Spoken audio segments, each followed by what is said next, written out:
Hello everybody and welcome to another rousing hour of the Super Suck Hour. My name is the Super Sucklord, you knew that already. And I'm here in the studio with an OG friend of mine, Mr. COLBY Parker Jr. Good to have you in the place to be, Mr. CPJ. Now, you've been in the psychedelic cosmology for a long time. Can I say how excited I am to be here? Yeah? I've waited a long time to do this. I've been a huge fan of the SUCKLORD and your whole umbrella of multimedia, and it means a lot.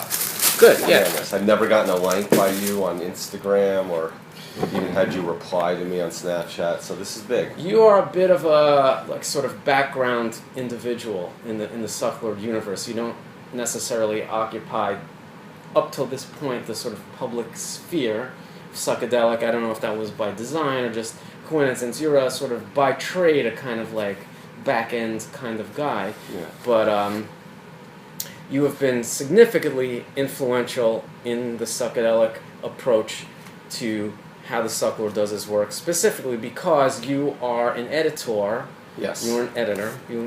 Film editor. Film editor. You used to edit commercials, and before that you edited whatever the fuck you could possibly get. I started in music videos, got into commercials a bit, and then made the jump to Hollywood. Yeah, but this took a long time.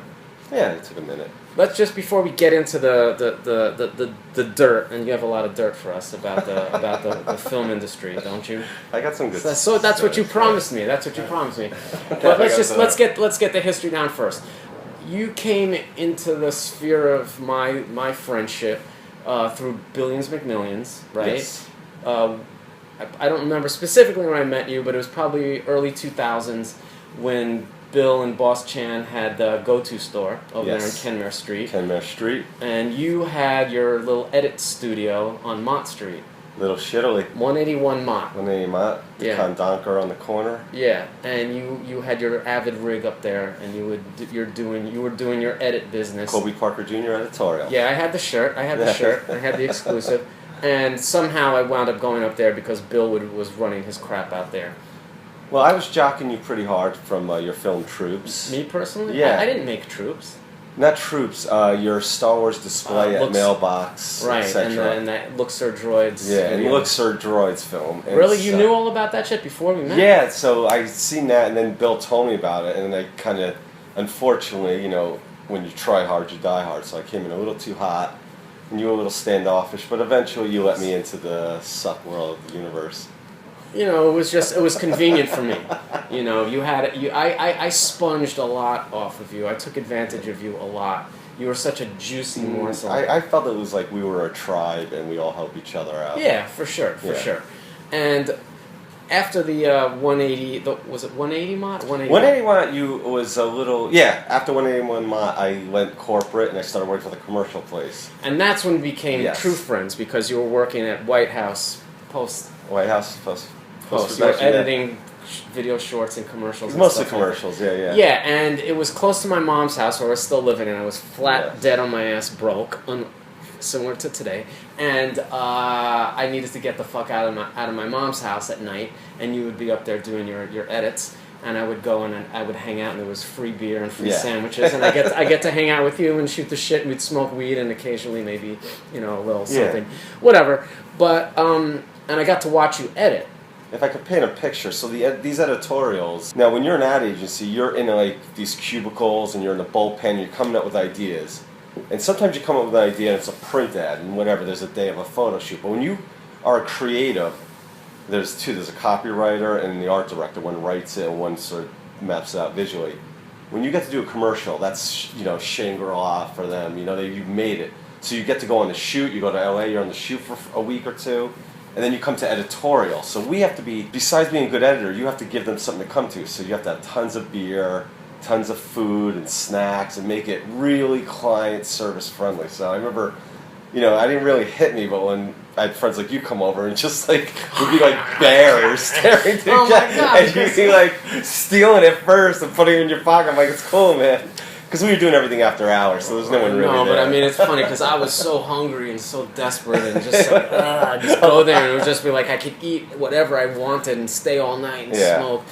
and I watch you edit, and it's like I didn't even own a fucking computer at the time, but it was just like watching you do your edits, and just like, you know, we'd hang out, I'd sit next to you, and we'd chop it up, and I'd watch you do your shit, and I realized how much I really took to that. Yeah. So it's when I started making my own films and started cutting my own videos, I felt like I already had this whole repository of skills and just an aesthetic and approach by watching you cut, you know, even the negotiations between the little frames at the end of the shot, and just like the timing and how it works with the music.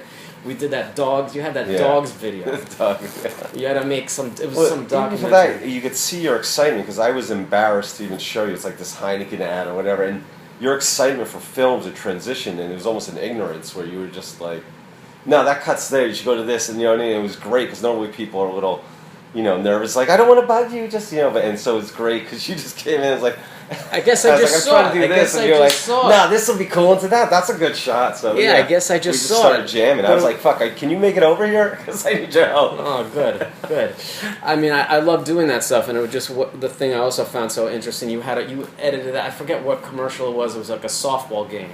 Oh, a softball game of like, oh, jeans don't bleed. Yeah, it was a jeans ad or something. Yeah, it was a Levi's ad. Yeah, it was a Levi's ad, and it was like, I forgot who shot it, but it was like guys you knew just like acting out this like Sunday softball game with all these like Brooklyn Irish guys all hungover, and just you had like the shots picked out, and then I remember sitting there with you and just like picking different music to go with it, and just so interesting like how the song you picked sort of determine the pace of the cuts, and just like, and how, you know, change the character, the whole tone of the piece. Yeah, but it's like, and so when I'm sitting there editing my own movies years later, and I'm like, I always would pick the music before I did my edit, and then I would know like on the snare or like whatever, like this is where the chops happen, and it was all because of fucking Colby Parker Jr.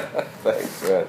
It's you were really good at it just from your musical background, though, which is good, because most editors, if they understand music and notes and bars, there's a certain pacing. Like sometimes people will be like, you want the click track to edit to, so we use for edit beats. Oh, too. Really? Yeah. Is that normal to have like a tempo to the? Interesting. Yeah. I mean, it is very musical because it's something that happens in time. Yeah. You know, and it's like. And it's subliminal, but the pacing of the cuts sometimes. You know, that's why they pay you the big ones, because you understand all this shit, right? Yeah, I'm more instinctual. I'm more of a gut stomach guy, but definitely, yeah. Well, so then like what are the master achievements of your edit career? Because you've done some big things. Like what is the biggest thing you've worked on to date? Battleship? No. The Rundown with The Rock? I really like that movie. The Rundown. I did Friday Night Lights. The football movie was very popular. I did Lone Survivor, which is a war film, very popular. I just did Deepwater Horizon. Yeah, for sure. I did this movie Hancock, which was very popular. Oh, right, that was the Will Smith superhero movie.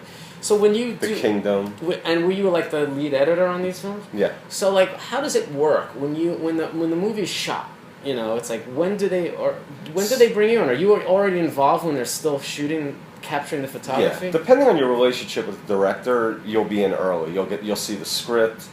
You'll like give ideas. Usually, and the director will tell you, you know, what he's going for. Yeah, I usually get movies that he's referencing. I want this to be Downhill Racer, or he'll even just be like, this scene is the ice storm, and so you know, I usually or whatever movie he's thinking about, I watch just for the editing style and technique. And so what happens then when you're actually sitting down after the film is cut? So in what form does the footage come to you? So wherever we're shooting, say like Friday Night Lights we did in Austin, I go to Austin while we're shooting. And so every day he shoots, and he'll shoot whatever, maybe 2-3 hours worth of film, a couple scenes, and I'll edit them. I'll get them back a day later. The film has to be processed, or now if it's video, the video has to be process. We do one light pass where we just kind of color correct it really fast. Is that your job to color correct it? No, that goes to a colorist, and the DP will sit with the colorist, and I'll get the film. And my job is to edit and say if we need anything. All right, we're missing this.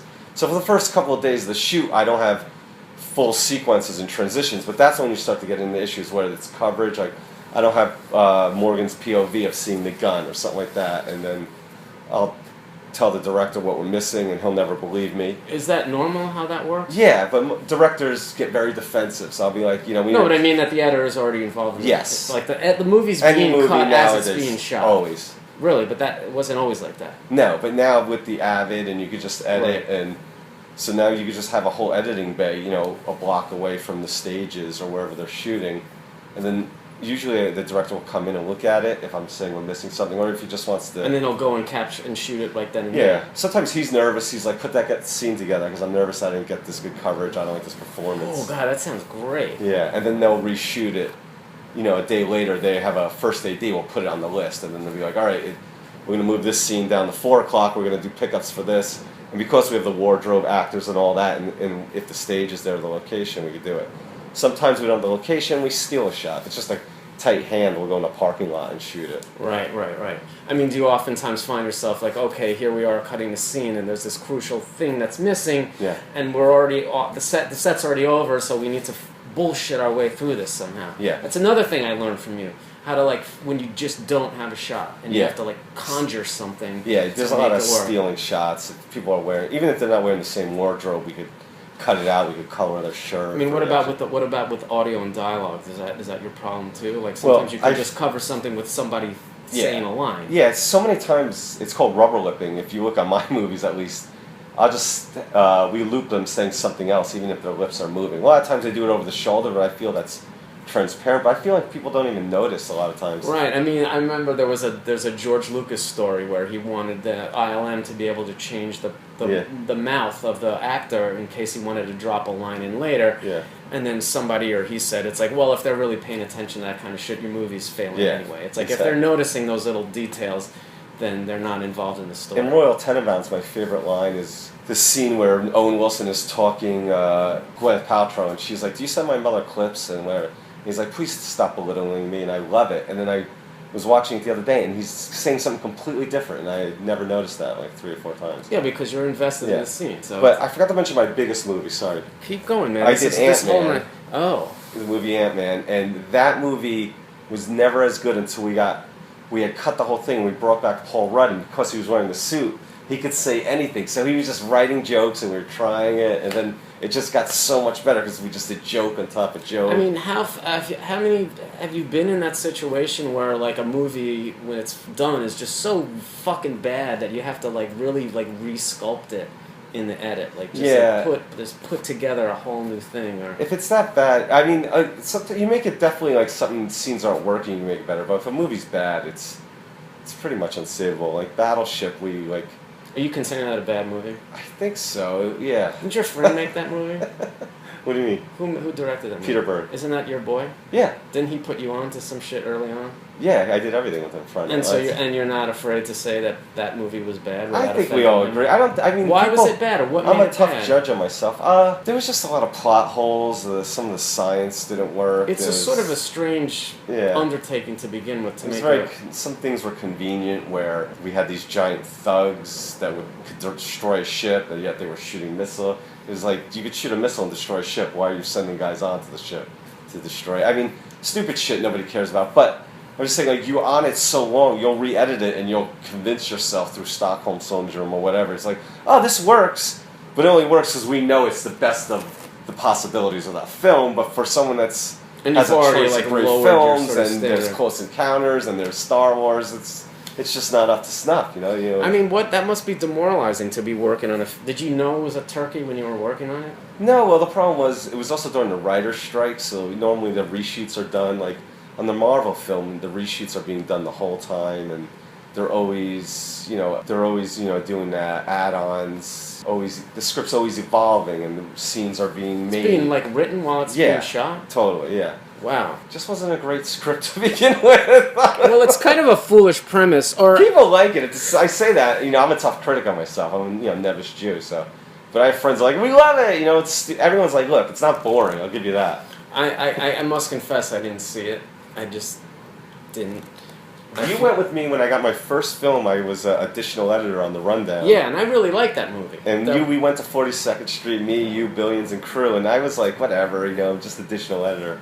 And I think I tell you this all the time, but you know, we had to wait like 20 minutes in the credits for my name to come up, and the dishwasher came up. You jumped up, you're like, yeah, that's my man! And I was like, dude, oh, I fucking stand by my friends. I was so chuffed out. I was like, by oh, my Morgan's friends. so enthusiastic. I was like, you were really like, psyched for your boy. Well, I was genuinely Prove you're not impressed. so hard. You're a good guy. I appreciate it. You're a good guy too. You know, it's like I like to see my friends succeed, and I like to, you know, be friends with people that are doing shit in the world.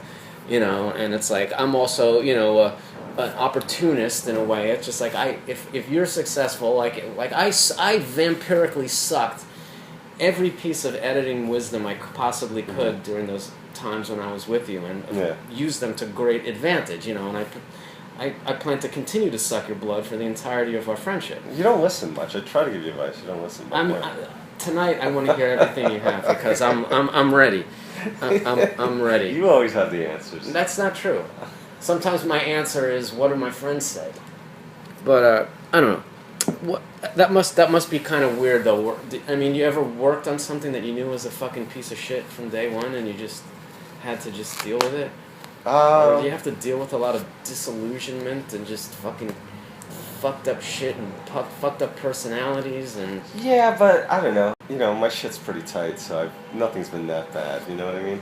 All right. So, well, I mean, so then, what is your aspiration? I mean, when you started becoming this edit guy, did you see yourself doing this kind of shit? I always wanted it to be in film, and I was always kind of knew I was a survivalist, so I'm like, unfortunately, I was like, I don't think I can, you know, be a director or take all the criticism and all that, but I was like, I know I can edit. In film school, I was doing editing, and I was pretty good at it, and I was like, feels like I could sneak my way into the business this way, because I was PAing, and what was the goal to get into film from early on? From any angle possible. You know what I mean? Okay. And so the film like I got successful ass friends. I figured I'd get in. You know, directing seemed like it'd be really hard, and the percentages just weren't there. Whereas editing, I really enjoyed the process, and it was one of the things I was pretty decent at. So then, what's your highest goal or aspiration? To win an Oscar, yeah. Definitely. You know, I mean, I'd love to direct. You want to direct now?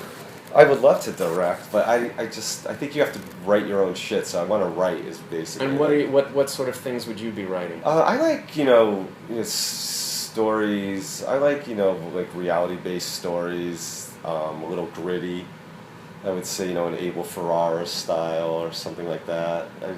I tend to like more of that kind of independent flair, like real life stories. I'm fascinated with like civil servants and people that aren't in Hollywood and regular people that just go to the bar and stuff like that. And I kind of like those type of Are you in a things. position to do any of this shit now? Or you still gotta fucking hustle? Yeah, I've gotten tons of contacts. You think you could pitch a script and get it made? I think I would. I've been looking at source materials, whether Why don't you fucking put me on, man? I want to work in this industry too. I'm tired of this stupid I think, the idea is to maybe get some resource material or write. And it's really hard to write. Is it? Yeah. I mean, the thing is, like, there's so many successful writers out there, and their shit sucks. Think about how much stuff that sucks. So, to be good, when you see something good, it's so rare. What makes a good writer in the film business? Someone that can weave a story and tell a good story and make it interesting. And how much money can you make doing that? Millions and millions. Writers make millions. Millions make billions. Millions make billions. That's why, there's so many writers out there. It's hard to fucking write. Have you ever tried to Yes, I write all the time, and I'm really good at it. If it's easy for you, you should do it. Well, I just need an in. I need an in. I'm your fucking in. Let's do this. Give me a script. What's the hardest thing to do is to create... It's a 3-act structure, right? Yeah. So in the first act, whatever, it's your inciting incident... You're setting up the characters and the scenario and the story. In the second act, the plot thickens and the heroes the heroes at the most crisis point in the story, and then the third part of it. But that's the hardest thing to do, is to have a third act that can live up to the fucking corny. The third act's always to the tension of the end of the second. You have to give a satisfying ending, and you have to cross the line of expectation. Which means what? Give the people something they weren't expecting. Like, it's so hard for even the night of. It's like, you can't just show us a guy that we've never seen before. That's not fair. A Deus Ex Machina, right? That's a trope. Take like the best ever was Silence of the Lambs. He's knocking on one door and then he opens and she's going to see Buffalo Bill and nobody saw that twist coming.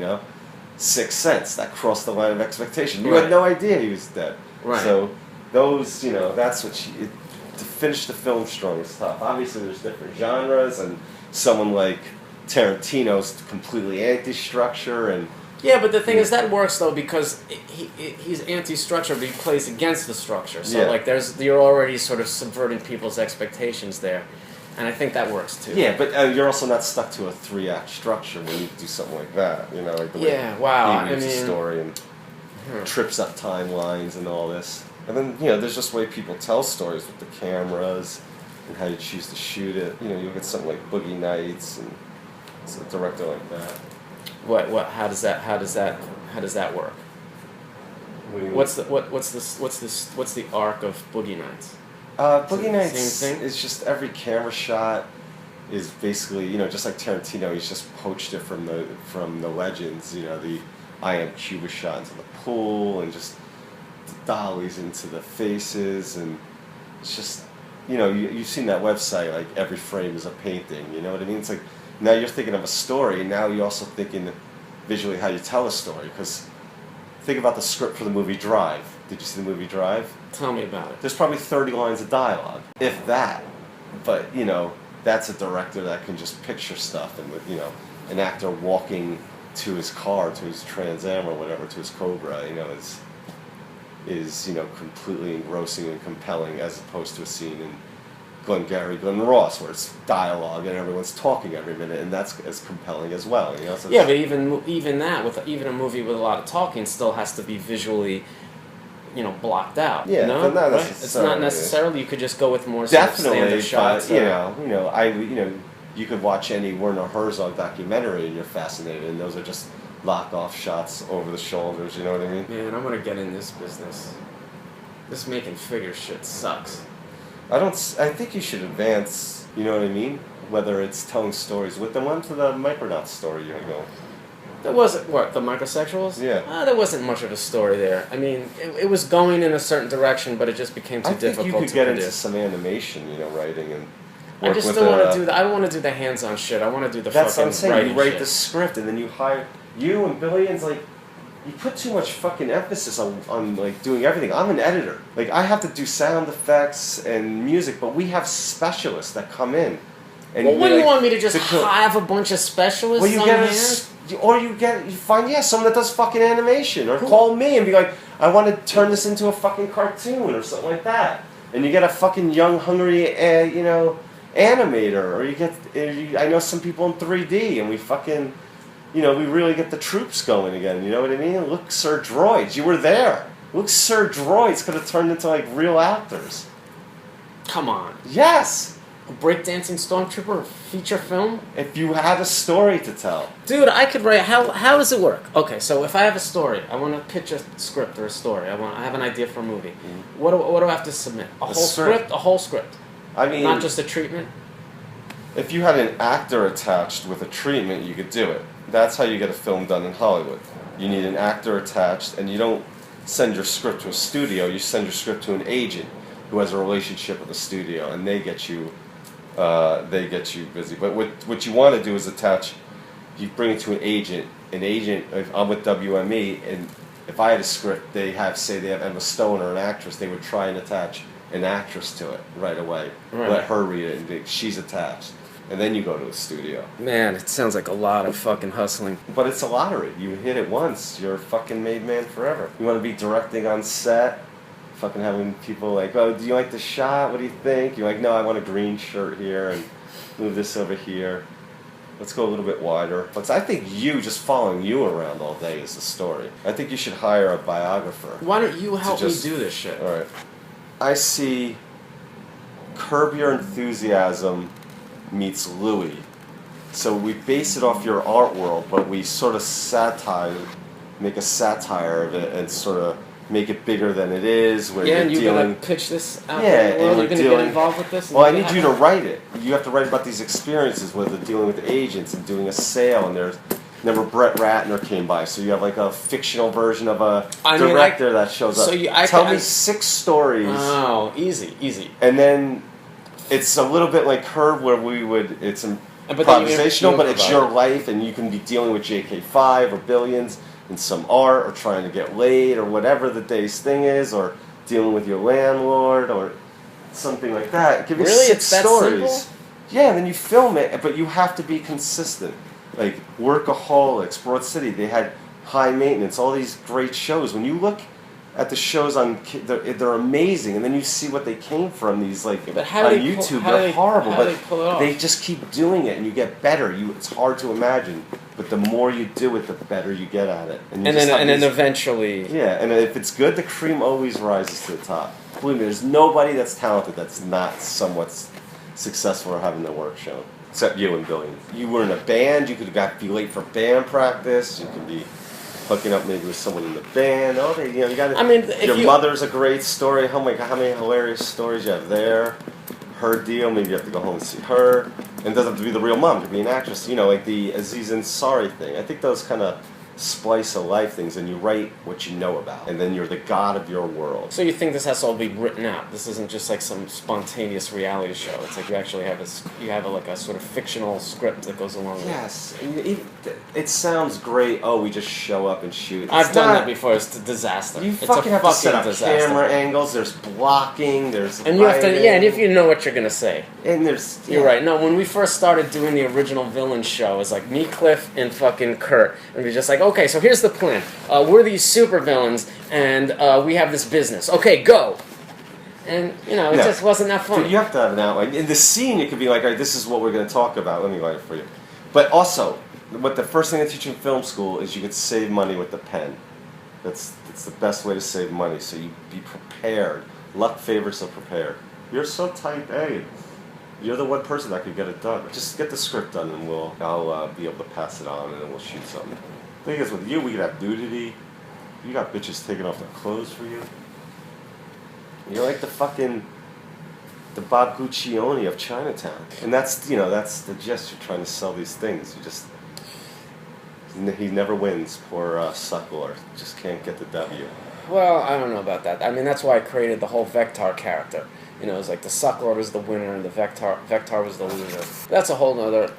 This is the first time in like the 20 years you've known me you've asked me for my help. You're always like, I'm doing pretty good, don't worry about it. I know, I'm a prideful person, I'm sorry. Jesus, Jack. Oh, wait till you see my new mask. Hey, so... And then that's it. Whenever you're doing good, Colby gets shine. Do you like, want hey, Suckloard. Do you want to help me? Mm-hmm. And that want to help me? Yeah, now you helping me would help you. Help me to help you. It'd make you a better person. I want to exploit you. Oh yeah? Tell me all about it. My gut instinct is usually like I could tell. I'm kind of like the everyman, where when I like something, it usually gets popular, and I find you compelling. I mean, you're very abrasive to a lot of people, but people find you funny.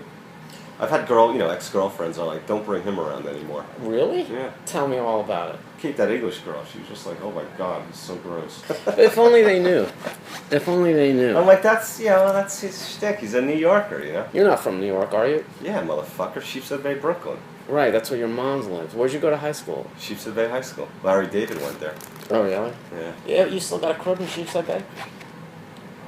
My mom's does, yeah.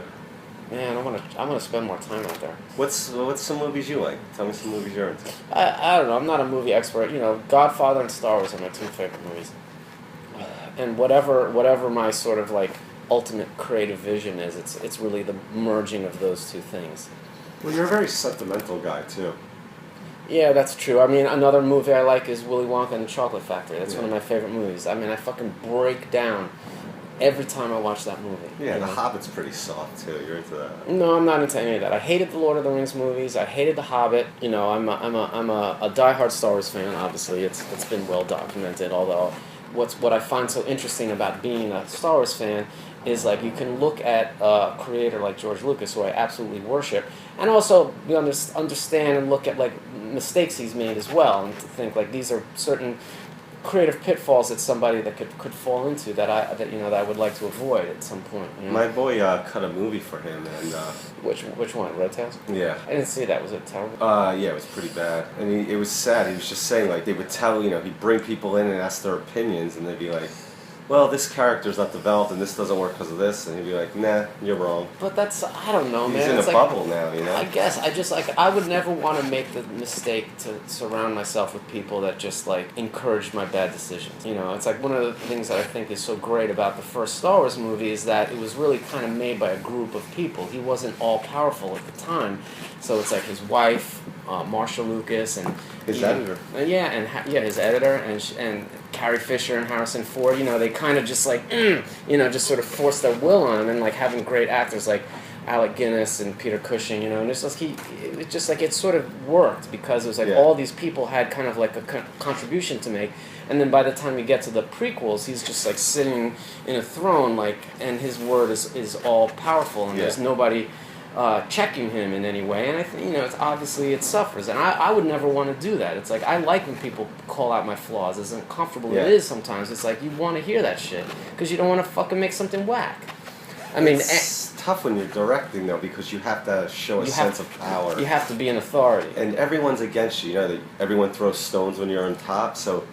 To be a great director, you have to be. I mean, who am I to criticize? It's like I've never come close to that kind of power. So what do I know? But you have to be incredibly creative, or in just incredible force. Yeah, there's directors who aren't good, but they're in a room with all the execs, and they're just like, everyone, shut up! This is what we're gonna do. You know, because only one you need one voice. But that's the thing some directors don't get too. It's like you hire your DP and editors, and all these you hire them because there's a million editors. They're going to add something to it, and the best directors, are able to delegate and use those resources. Yeah, but also, like if you're going to hire a talented person to work for you, then you're going to want their contribution. If they have a good idea, or if they see something that maybe you didn't see, and they can, embellish it, and you're all kind of on the same page, then it works. Yeah.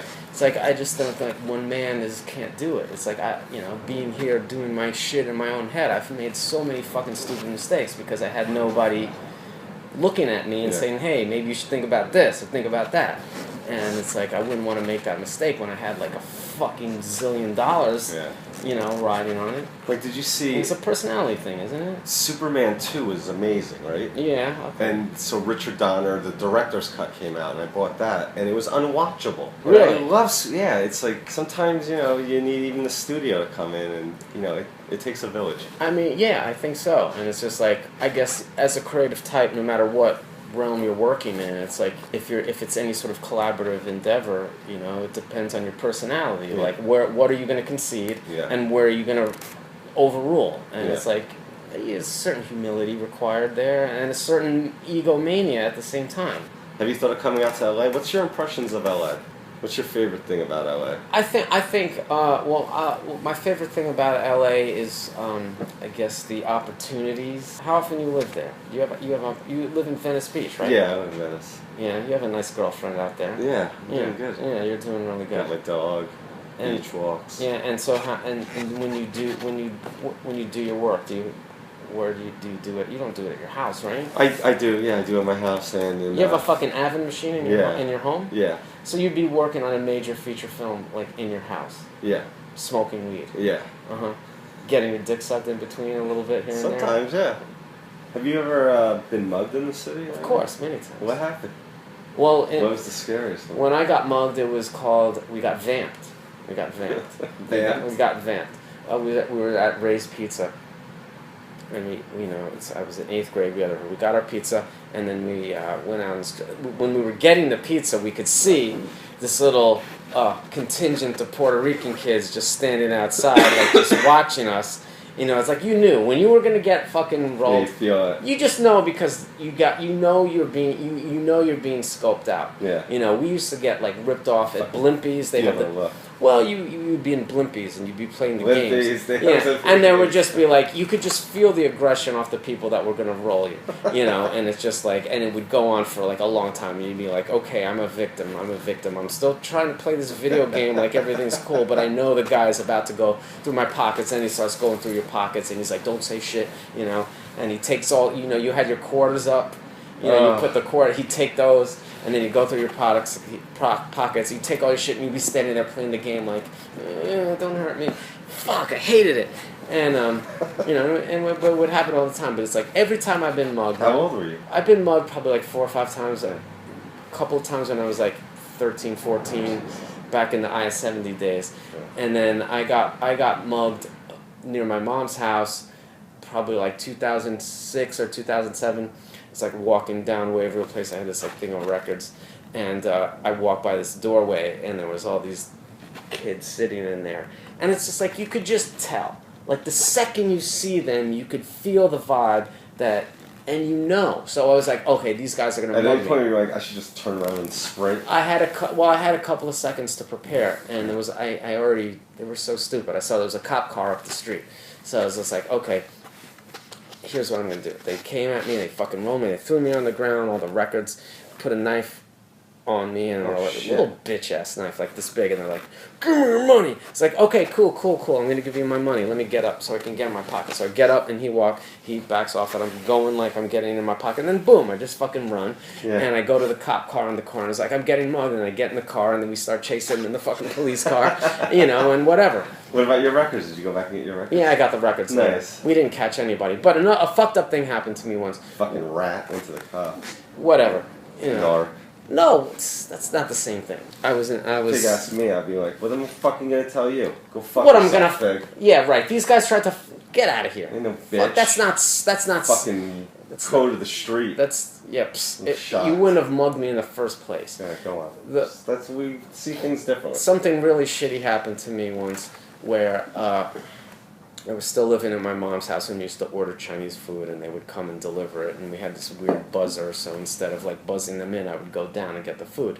And the guy came with the fucking lamb scallion whatever thing, and Chinese food, okay, so I go down, coming down, I go down and go down there, and I get to the lobby, and there's this, the delivery guy is down there, and there's this fucking big dude, big black guy, mustache and a fucking kufi, and just choking the fuck out of the delivery guy, trying to take his money. I was like, what's going on? And it's like, oh shit, he's getting mugged. So I opened the door, and I don't know what came over me, but I just punched the guy in the face. Just punched the guy right in the face, and then he punched me back, and then he ran out, and the delivery guy was like chasing after him because and I went out in the street. And the guy was stealing the dude's bike. I don't know what came over me. So I just fucking gave him a roundhouse kick in the ribs. And then he kicked me, and I went right to the fucking ground. This guy was gigantic. And he took the bike, and Where'd you get kicked? Like in the guts. Yeah, fuck. And he kicked me right in the side, and I went down. And then they get on the bike. He had his own bike, and then he stole the delivery guy's bike. And did he leave his bike there? No, he was riding his bike and had the other guy's bike like this. And the delivery guy was running after him. We couldn't catch him. He dropped the money. The delivery guy had like a roll of bills, and he dropped it, so he got that back. But his face was all busted up. So my mom took him upstairs and washed his face, and we were going to call the cops. And the guy was freaked out because he was an illegal guy. So he didn't want to call the cops. We sent him home. Called the cops, sent him back to the restaurants, whatever. He called the cops and reported it, whatever. And then I felt so bad for this kid. It was like some racial profiling shit. It's like we called the police, and we said the guy that the thief, the mugger, was like 6'4", black, 45 years old, mustache, bald, with a hat. Big and muscular. Jesus. And it was like that was the report I gave to the police. And then about an hour later, it's like, oh, we got a guy in the hospital, that we think might be the suspect. Come check it out. It's like, oh fuck, really? Okay, so I go down to St. Vincent's Hospital, and I go down there. And there's like a 19-year-old skinny little black kid with like fucking an afro and just like doesn't match the description at all. The only thing that was consistent was as a black person. I was like, I said to the kid in the bed, I'm sorry. I told the cop, no, this isn't him. And it was like, it was so. Was he like, you sure? Yeah. It was dark, maybe it is. It was so lame. It was so fucking lame. But those are my worst mugging stories, and they're not that bad. Yeah, not that bad. Why? You never been mugged? No. Why? But you would be the guy to mug. I never had any mugged. San Francisco, knock on wood. One time in San Francisco when I was young, I was visiting my dad because my parents were divorced, and I went in the bathroom and I just finished peeing, and the guy walks in the door, stands by the door, and he was just like staring at me. He's like, "Show it to me." I was like, the fuck? And I was like 14 or something. I was freaked out. Luckily, somebody else finally came in the bathroom, and I just fucking ran out of there. Jesus, But that's disgusting. like I've got some weird sexual attention from men when I was a kid. Yeah. I was in Poster Mat. Remember that store Sure. on A Street? We used to have all the fucking posters and buttons and all that shit. I was like fucking 11 years old, and I was in there with my little shorts, and I'm looking at the fucking patches of the Star Wars and the Planet of the Apes crap or whatever, and some old fucking fruit is just like, comes around, is just like, gloop, gloop, gloop, gloop, gloop, gloop, and just like fucking juggles my nuts. You know? Like in the store, just comes up to me and just starts fucking, you know, fucking... You know, Benoit balling my fucking 11-year-old testicles, and then he walked out, and I'm just like, I was just like, I mean, I didn't even care. It was just like, really, like what? I'm like 11, and I'm just like, I know. I feel like I have that's happened to me a million times. Oh, that kind of shit used to happen to me all the fucking time. I used to have those like creepy queers just like getting up on me. Yeah. And even like at that age, it was just like, you know, what? Fucking dude, get off, whatever. Yeah, now you're like, oh wait, that guy was. Wow, I was molested. Yeah, I was molested. But hey, it's not that funny for other people. But so we just celebrated the 50th birthday of our friend Billions McMillions. Yeah, how was his show? What was the difference? Why was his show so successful? Which show? The show you did with Bill. Do you consider those successful? I didn't see it, sorry. Yeah, well, I didn't see any of your movies. Yeah, I know, but... you know, whatever. Bill likes to fucking talk. Was there any feedback on it, or is there anything that you did there that maybe you could... apply to this thing? Yes. I don't know, besides make you Bill McMullen? No. Did Bill tell you any, like, first time you got laid story? No, of course not. You want to tell that story? You get your dick sucked, don't you? I have a girlfriend now. Well, now you know how I feel when I was on fucking TV. You want me to cut that out? Well, not as long as I say, I don't care. She's not going to watch this. Yeah, I didn't say anything. Well, no, I used to, yes. But You it's used a to weird get your dick story. sucked. I didn't really get, this is a weird, I'm not sure because there's a lot of nights I got drunk and think I had sex, but I was a late bloomer. And it wasn't until my first year of college. Yeah, me too. And it was inside a bar behind the Pac-Man machine. Oh, perfect. With a girl named Lucky. Oh, hey. Did you feel lucky? Yeah, I couldn't believe it. She was like one of these, she's really hot with black hair. Why'd she want to fuck you? I don't know. She kind of like came up to me and was drinking. And we were just making out by the bar, and there was kind of like this little row nook where there was video games like that, and you could go behind it. And just I went once behind fucked a girl like, underneath a fucking cigarette machine.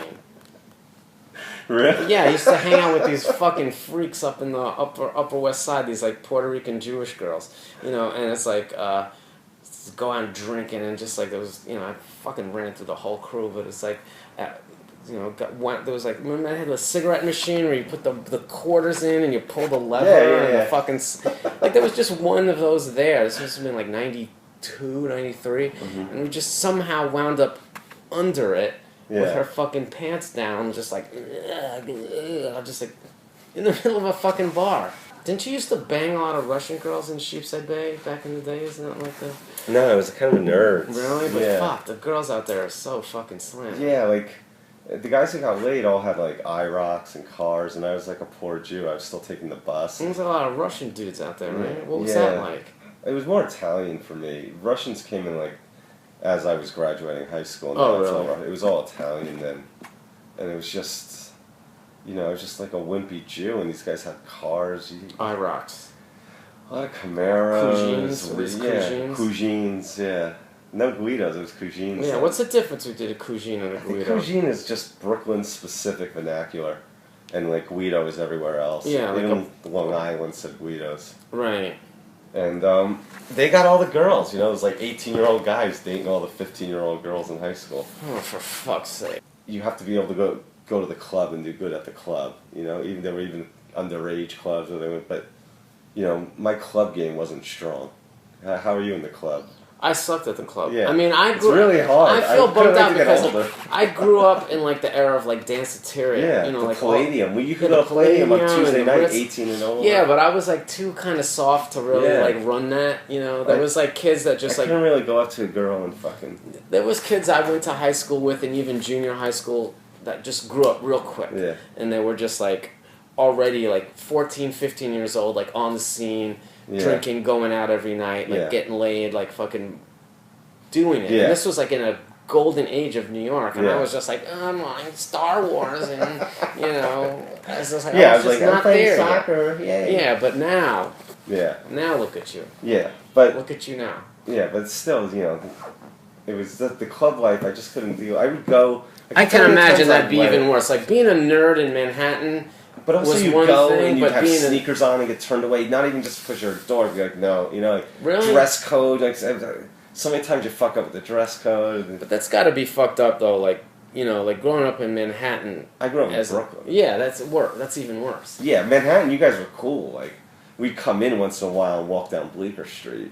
I used to get into the worst beef with like fucking dudes from Long Island and Jersey and Brooklyn. Like I went through my little punk rock phase. I used to have my little mohawk and my my bleached jeans and all that shit and my earrings. And I would find myself every once in a while in Westchester or Fire Island or Long Island or whatever, and fucking Guidos would just come out of the woodwork to fucking smash us. And I didn't have any defense against that shit. They would just like pick on us. They would just like isolate us and like fucking threaten us and just like embarrass us and make us feel stupid. I mean, never got into like real fucking fist fights because it's like I was the most pacifist guy. I would rather take like the complete humiliation of just walking away, even though I looked so threatening. You know, it was like I had the fucking mohawk and the spikes and everything like that. Yeah. And these fucking meathead jocks with the two-tone jeans, you know, would come up. We'd be on Fire Island. Like I would walk around this little radio and blast the Clash. And like all these fucking white Guidos would come at me and fucking. What were you doing up in Westchester? I had friends, you know. I had friends. I used to go to Fire Island all the time. Nice. And that's like right off of Long Island, and it's like I was like trying to be all rebellious and everything like that. There's going to Fire Island. Look at you. What? I was going to Coney Island. You're going to fucking. I was doing the Astroland fucking. I used to go to Coney Island too, dude. I've been going to Coney Island since I was fucking 3 years old. Maybe Jones Beach was the fanciest. I used to go to Jones Beach too. My grandma lived in fucking Borough Park, and we would go out there and spend the whole weekend or whatever, and jump on the train, go like 3 stops to Coney Island. Do all the shit, the Spookorama, the whole fucking thing, the Wonder Wheel, Eldorado, all the shit, everything. The fucking back when Steeplechase was still around, and it was like the most fucked up amusement park ever because it's like, I guess in the 70s, early 80s, like Steeplechase was like popping in like the 60s, the 50s, 60s, 70s, maybe even the 40s. And like by the time you got to the 70s, Steeplechase was like a fucking wreckage of an amusement park. And you go there and every ride you went on broke. They had this little monorail thing that would go around and it was like rusty as shit. And you get in it and it's like this 50s future space saucer ride. And it's rusted as fuck. And it's like 1973. And you're like going around and it gets stuck. And this like Puerto Rican guy has to like walk along the edge of the monorail and like fucking push it. He's got the WD-40 and he's like greasing it like fuck. And it would happen on every ride we went in Steeplechase. The haunted house, it would just get stuck. You'd be in this like cardboard haunted house and you're 3 stories up on this little fucking particle board thing with a rail and your cart is stuck and like some fucking shitbag kid is working there for the summer has to come and oh god, it was fucking frightening. But that was better than what they got at Coney Island now. Coney Island fucking sucks right now. What about did you go to clubs on St. Mark's, like rock clubs? Like no, the weirdest shit I did was I went to the A Street Playhouse and saw Rocky Horror Picture Show. That was like the punk rock thing to do. And were you hearing about the Beastie Boys? Were they? But that's you were the same age, so maybe when you were older. Yeah, no, I remember when the Beastie Boys came out, and I was in high school with their friend Wolf, and I met the King Ad Rock on the street, but I was like I'm too nerdy to fucking be. But were any they of that like shit. rappers or rock and roll bands? First time I heard of the Beastie Boys was after License to Ill came out. Oh, so you didn't know? Yeah, but there was this pizza place called Fausto's on what was it, on Hudson Street or whatever, and I guess Ed Rock, he lived in West Beth or somewhere over there. And he would come there every once in a while, but they fucking had a giant record out, and I was like, I can't believe I'm even sitting here, you know. I was way too shook for any of that shit. Yeah, word. It's like I remember getting teased up through 9th grade because it's like I was still into the Jabba the Hutt band. Like, that was my favorite band. Like, everybody was into Dead Kennedys and what was the rap? The shit that was coming out, like fucking White Lines and all that stuff, like Sugar Hill Gang. Sugar Hill Gang, like all that shit was coming out, and it was fucking all the breakdancing shit and graffiti was coming out, and it was like going on around me, and IS-7 was like way in the fucking hood, and like and I'm still fucking obsessed with Return of the Jedi. Yeah. So it's like that whole era of like the primordial hip hop was like right in the middle of all of it. Yeah. And no Dana Dane for you. Well, I just did. I just like I liked it, but it was just like I felt like So when you have your parties here now, like if I'm having a party, I'm worried about my playlist. Like, what are you gonna play? Well, usually I have the fucking Crystal Pharaoh here, and he plays all the hits as well as like the fucking rare gems. So you got a DJ. Or I have Billions do the music. But when if you're stuck doing it, what are you gonna do? Like, when I come here, you're playing like YouTube, James Brown, like Pandora style, just yeah. I mean, I still listen to all the classics pretty much. What's that? I still listen to fucking Led Zeppelin. Zeppelin. Yeah, I still listen. But at your party, if you're DJing. Oh, if I'm DJing at the party, I play like weird like Taiwanese funk from the 70s. What's some Taiwanese funk? Is that just YouTube? Music. I play like weird Asian. Like, I've had a party where a guy just got on YouTube and was DJ all night, and he fucking killed it. He avoided commercials. I don't even know how he did it. Yeah. But so that's what you just listen to Taiwanese funk and random shit. Yeah, that's what I think of when I think of you, is like Sun Ra, some Chinese beats, and then maybe a little scratching because you've got a couple of turntables set up. No, I don't have that. I leave the scratching to Billions. What would be cool too is you could do your own music if you do your show. I leave that all to the Crystal Pharaoh. Oh, okay. Because like John Carpenter, it's so cool. He does his own music. Yeah, but it's a lot of one-note synthesizer shit.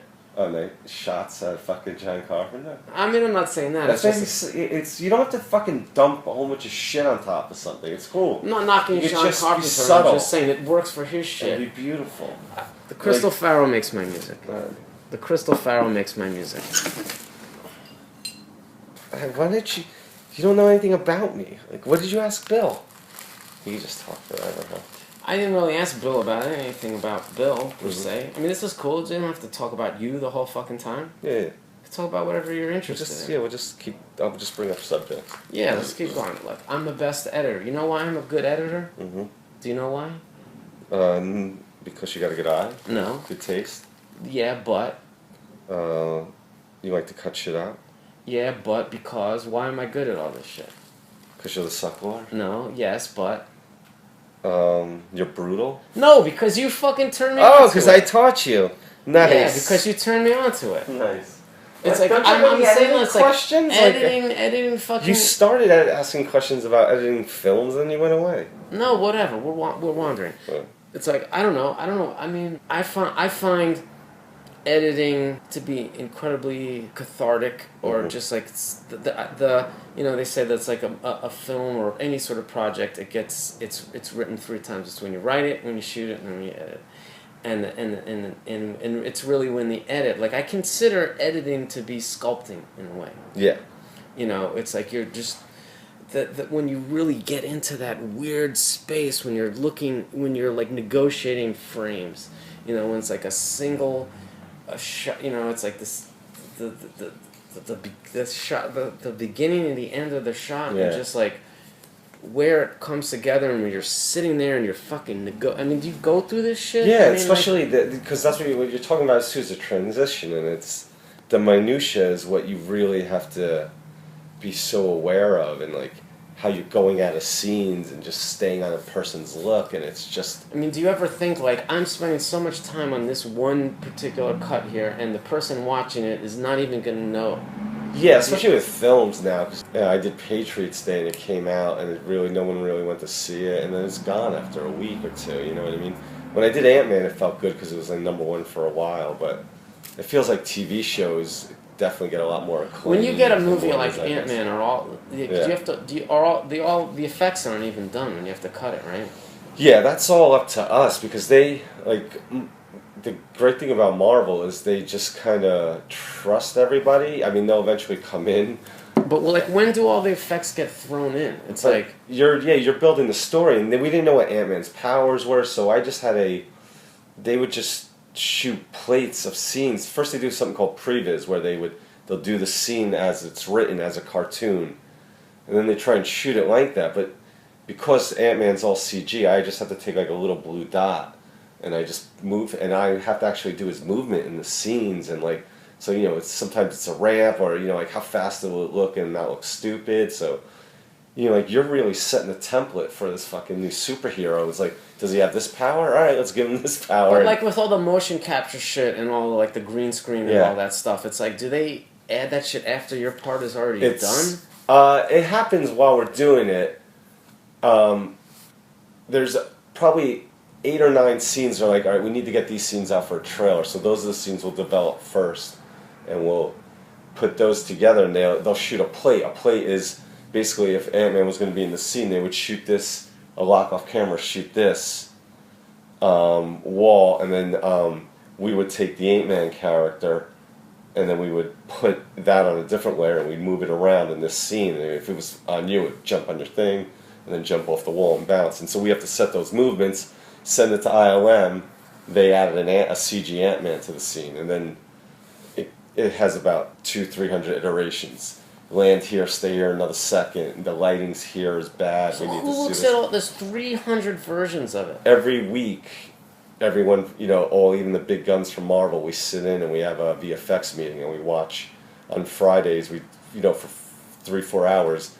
And everybody in the room is negotiating every little fucking minute move. The director is the main one, and was main one talking, and there's this lady, Victoria Alonso, and it's kind of like a 3-headed monster, Kevin Feige, and they're just, it looks good here, you know, for like Is there a marketing person in the room? No, it's all creatives. But for the first 3 weeks, we were just like talking about his costume, his helmet, and like the mask was protruding too much, and so we'd have to wait a day, and it's in another version. Antennas we don't like too sharp; they should be a little bit more flimsy, and then like the gray, take out a little, you know, 2% cayenne out of that. Fucking, are you kidding? Yeah, Jesus and so it goes like that for 8 months, and you're just always tweaking, and like, you know, there's certain scenes I'm like, you know, he's running, he's got to jump over rocks. Didn't you work on a Super Bowl commercial? I just did it. I've done a few Super Bowl commercials, yeah. Didn't you do one recently? I did one for Hyundai, yeah. The one that just played? Yeah, we played that. And you were saying that you were working on that up till the moment it aired on TV. Yeah. They bring the troops home and he hugs his kids. We filmed it during the first and second quarter of the game. The parents or the husband sits down, and then he's in this dome like he went to the laser show or something, and then boom, the game would come on, and his family, he could see his family because there were walls here, here, and here, because they had cameras situated all around so he could talk. And then the game was in front of him, so he was watching the game with his family. And so we captured sort of the minute when they got to see they could do that. And so they shot that for the 3 different soldiers, and then we edited it during the second quarter. And then by the third quarter, I had to go to the NFL, got to be approved by Hyundai, then the NFL, and then... This is all happening in real time. Yeah, in real time. Going on. Yeah, and then Fox. And they approved it, and then it aired right after the fourth quarter. Jesus Christ. But what was great is we were done by the third quarter, and I got to go down and watch football and see the Super Bowl. But that seems so... Which I know is taboo for the Suckhour, no sports. No, I'm not against sports. Which is weird. No, I have a whole sports thing. Oh, okay, I do sports. Because when we were growing up, like you were saying, it was like these... You were kind of the art guy, and the jocks were beating you up. And I'm glad we're in a world now where like you could be into sports and art. This is not... My, and it's only happening now. My issue with sports is not all those trappings about the jock nerd. I mean, I love athleticism It's just like I never really. No, got you always into like sports, and then you make a derogatory term towards it, which we shouldn't say. I do not find it entertaining to watch a sporting event, whether it be a basketball game. You always show up at a Super Bowl party for the free food. Is that the only reason? Yeah, but I find sports interesting, and I've done a lot of. You own a lot of my sports related artwork. Yeah, I buy all your sports. Yeah, good. I'm gonna sell you. You can I'm always gonna sell get you me. another one before the You night's all you over. do is a sport. My girlfriend is like, what the fuck is all this shit? No more. It goes in the bathroom or your office. The thing that I find, you need some shit for your office. You need something really big for your office. What I find interesting about sports as a subject for my artwork is... Can I commission something? Yeah. Alright, and I have half creative control? You could... I want to mold you into what I want. If you got the budget will you sell for yourself it, out if for you got that? the budget for it. Yeah, of course I will. But let me just finish my thought. I'm worried about the budget. What I find interesting about sports as a subject matter for my work is not so much like from the sports fan point of view, but it's more just like how sports influences popular culture. And cool. Yeah, so. It means I don't like to watch a fucking football game. Oh, but yeah, you like to watch a World Cup game. It No, I don't like to watch in the any bar. fucking sporting... You like to be around people. I don't like to watch communing. any sporting game, but it's just like what I do find interesting is just like how sports moves people and how it affects people, and just like the icons of sports and the heroism and just like the sort of, I feel like a lot of the aspirational things that people put towards like something like Star Wars and the heroism and the archetypal, wars and battles. It's like I think that's also sort of the human psyche needs sports for some reason, and I think that aspect of it is everything from the commercialism of it. The Did you see the commercial? What, your commercial? Yeah. No, but I'll watch it before I edit this shit. Yeah. Why? Was it I great? just Was no, it it was what I was like, oh whatever. I'm the worst interviewer because I never researched my subjects at all. I was just kind of like whatever, Super Bowl spot, but people like saw it and loved it. Well, the thing you can't account for these guys crying when they see the film. I guess the thing that interested me most about that story is just like how you were working on it up to like the last second. Yeah, it was pretty gnarly. So, like, kind of yeah, people were coming. They were like, "What do you want?" Really? Yeah, because everyone just screamed like. People are like saying like, "Well, this shot of this," and you're just like, That's got to be really tough to be stressful. just like dealing with so many people coming at you with their own individual. Like, as the editor, do you also have to be the mediator, or like the guy, the guy that finally just says, "Okay, this is what it is," or yeah, it's like I've known people that are much better editors than me, but can't deal with the people that aren't as smart as them giving them directions. God, I mean, it's a kind of a thankless job in a way. Because it's like you're at the end of the day, you're the one that's delivering the final product, and it's like you have to absorb filter all these conflicting opinions and egos and interests, and you have to be the one that actually delivers the thing. Yeah, it's a lot of pressure. Fucking suck, man. I mean, you gotta have a certain personality to do that, right? Do you have that personality? Yeah, I do. Over time, you see what's going on, but there's also ways to talk your way through and just be like, this is what I really envision for the scene, but we don't have this. When you're working on something like that, do you have a personal interest in any particular outcome? You just want to just please everybody that's paying you and get it done? It's a little bit of both. Like, first I want to make it as the best it can be, and if I don't know, then lean on other people, assistants or all that. Jesus. But certain studio notes, whether it's too violent, it's too this. I mean, I you have fight to a seem lot. like you have to contend with so many different. It's more the director has to do with it, and I fight with the director, and he'll be like, "Well, this is what the fucking studio wants, all right?" And I'm just like, "Well, fucking stand up to them." I mean, he's like, just shut the fuck up and push the buttons. You ever just sit there and cut something that you know is going to get rejected? You're like, okay, this guy wants this, boom, here it is, and then I know the next guy's going to come in and say no, and like you're cutting it, and you're like, fuck, this is exactly. a waste. That's something that I do, which like maybe another editor wouldn't do, where it's like someone wants to see something, and it's like you can't tell them this scene isn't going to work. You have to cut it. Sometimes I'm like, God fucking damn it, you have to show it that it doesn't work. I don't have a fucking hour to make this bullshit fucking edit so you can see it doesn't work. But then you just fucking do it, and then like something comes over you, and you're like, it's not that bad if I do this, and I can make it look good, and then it starts to grow. And then you have some breakthrough. Yeah, then it's a piece of you. But a lot of times, you know, you have to Jesus do Christ. that. You have to show. But you get paid good for this, right? Mm-hmm. Nice. It's great. I could be digging ditches. I'm very blessed. Yeah, you are lucky, man. I'm not that lucky. I mean, Well, I mean, you paid your I'm not a dues. director. You paid your dues. You did your thing. You're doing okay for yourself. Just a below the line schnook. No, you're not. Why you gotta cut yourself down so much? You're fucking great. Did you go to college? Yeah. Where'd you go to college? University of Oregon. You were a duck? I mean, I didn't give a shit about any You of were that. a duck? Did you have football players in your dorm or anything? Once, yeah, Did you here and get a there. beer? Yeah? Yeah, no, I didn't care about any of Were that. brothers getting mad doves for themselves there? Listen, that wasn't my orientation. I did do rush. I rushed fraternities the first year I was there, which was ridiculous. I did it more as an art project because I knew I wasn't gonna. I had no intention of joining a fraternity, but I was fascinated by that life because it's like What year were you? I mean, I was a freshman. You pledged as a freshman? Yeah, that's what you're supposed to do. Did you get rushed? Did you get pressured into It it? was weird. No, I did it as an art project. I mean, when I was in, That's for life. What I frat look- are you in? I didn't pick any frats. What'd you pledge? Bunch of dudes? No, you go. There's a thing where you go. Oh, you went to Rush Week. You I didn't went to- pledge. No, I didn't pledge anything. Oh, I went okay. through Rush Week. Okay. There was probably like 16 frats on the campus, and you go to every one, and you meet the guys, and it's like you should have seen me. It's like I look like I look now. I had like long hair, and the little John Lennon glasses, and the hippie tie dye shirt, and I knew that I didn't fit in. Yeah. And I did it just to like push buttons and be weird. Yeah. And ironically enough, I got invited back to 9 fraternities, which was like kind of like a record. I didn't pledge to any of them. I didn't want to really be in a frat, but I Did you wanted see to them fuck around sorority school? girls. They're like, come on, man. You should do No, it. not really. A little bit, but it's like Like, is he man enough? Is this guy man enough? No, I don't know. I wasn't a joiner, but Just psychology. it was just more. It was just interesting. I just did it as a experiment, and I didn't realize I was going to be invited to pledge. All I wanted to do was fuck sorority girls. Yeah, that was my thing because like I never even met a girl like that. Like I grew up in fucking New York City. I didn't meet these like white bread, corn-fed, blonde Republican girls, from like rural areas of America and stuff like that. And I was like fascinated by them, and it became a challenge for me. Like get a sorority girl, get a sorority girl.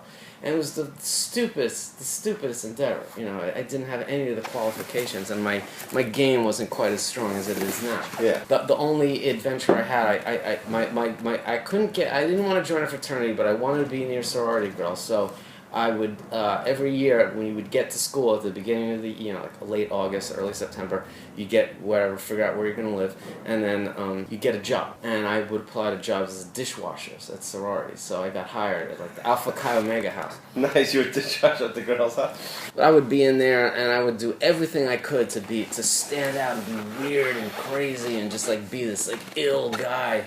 And some of these sorority girls thought of me as kind of like a little pet or mascot, but I didn't, screw around with them. But then I got fired from the Alpha Chi Omega because I made an off-color joke about how I had stuck my dick in the broccoli. That didn't go over well. And it didn't go over well, and I got fired.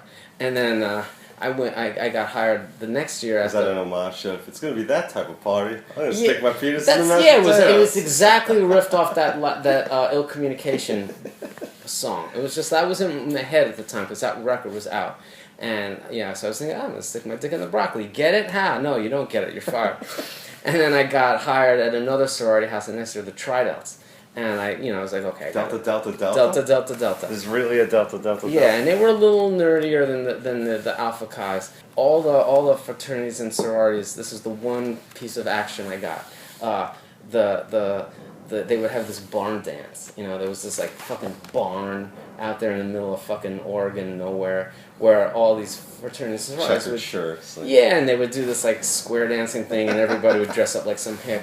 And somehow I managed to get one of the girls in the Delta house to invite me to the barn dance. Yes. Like, I'm going. And I had my little bag, and I had my fucking thing of whiskey in there, and I went to the barn dance, and it's like, oh wow, you invited the dishwasher because he's a wacky guy, cool, whatever. And then she went and fucked some other guy, and I was like, whatever. I wound up with this other girl, this real jappy girl. I was like, oh my god, I had her out by the fence, and I was like fingering her. It's like, oh my god. It was like, it was so cool. It was so cool. It was like I was getting a sorority girl. And it was pretty drunk. Right? Yeah, really fucking drunk. And then really turned.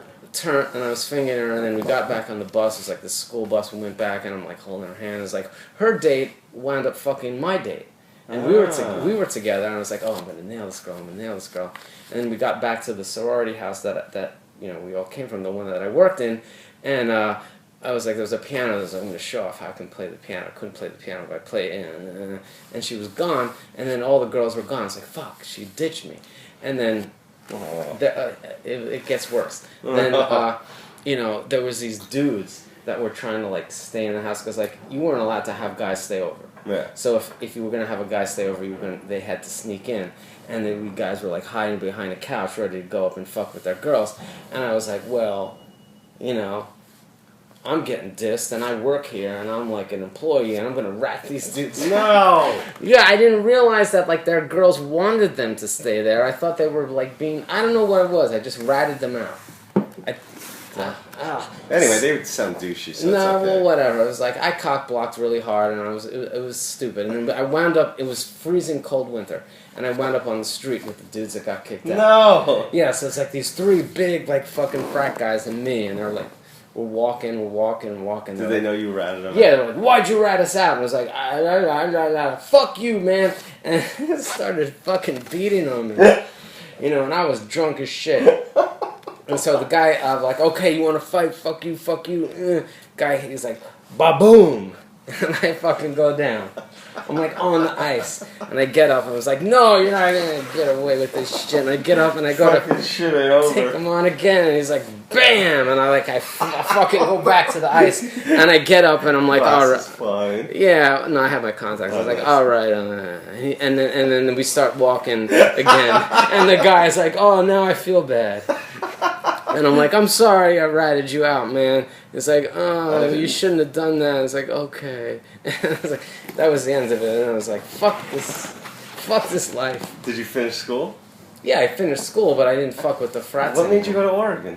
Because I grew up in New York in the 80s, and I was a little soft boy, and I got tired of, like, the... of New York, and I was really into acid and weed and like 60s culture and shit like that. And a friend of mine went out to Eugene, Oregon, and that was like the hippie capital of the universe at the time. It was like fucking 80, 87, 88. So like, I want to go there. So I went out there to try to be a hippie. I had my John Lennon shit, and I was out there for like 1 year. I'm like, these people suck, man. These fucking people suck. Yeah, it's like this hippie shit is whack. And then Paul's Boutique came out. So right when Paul's Boutique. Were you into the Dead? I tried to be into the Grateful Dead, and I just thought it was whack. I didn't like it. I thought the Grateful Dead, this is going to be some heavy shit, and it's like this weird meandering country music. Yeah. And everybody here is so fucking high out of their mind. And then Paul's Boutique came out, and I was like, and then I got back on my New York shit, and I was like, oh wait. I'm like this. Yeah. So it's like, I'm going to be like the ad rock of Oregon. Nice. And then that was my hustle for like years. Years. I just like, I'm the fucking New York guy, and all you hippies are going to fucking do what I want. Yeah, people used to be fascinated. Oh my God, you're from New York? Yeah, you can run that game. Yeah. You can run that game. I went to SUNY New Paltz, upstate New York. Is that a confession? Kinda, yeah. Thanks for watching the Super Suck Hour. Thanks for having me. Colby Parker Jr. You're one of the most epic people in the psychedelic technology. I want to do more with it. I want to do more with it. No, but it's funny because it's like, well, I've been blessed by a lot of great people in my life, and I've been blessed by you in my life. Okay, you want to hug it out?